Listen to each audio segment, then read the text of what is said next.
What in the heck is going on with Triple G right now? Can you lay this out for everybody? Well, I think my own opinion, and I'm not intricately involved with it, but from the people I've talked to, I think he is backing off the 50-50.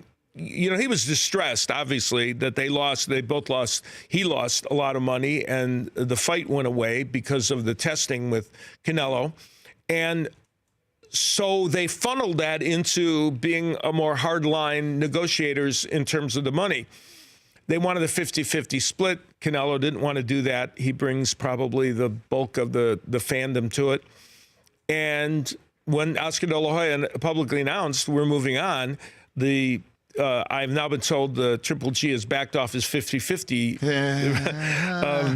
demand, and discretion is the better part of valor. And now I think they're renegotiating.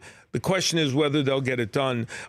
They had another option in terms of Danny Jacobs, who's a very fine fighter, and they were going to negotiate with Eddie Hearn for him. So my guess would be it's like a 50-50 proposition, whether it's Canelo and Triple G. I think there's at least a 50% chance he'll still make that deal. Middle of September, you think we're going to see? Yeah, it would be. He's going to fight. Canelo's going to fight on September 15th no matter what. So it just depends.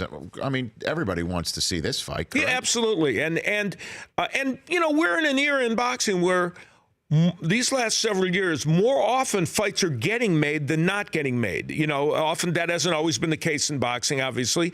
But in this climate, big fights and good fights are more often made, like Anthony Joshua and Deontay Wilder. Good chance that'll be made later this year. And if it isn't made later this year, it'll be made early next year.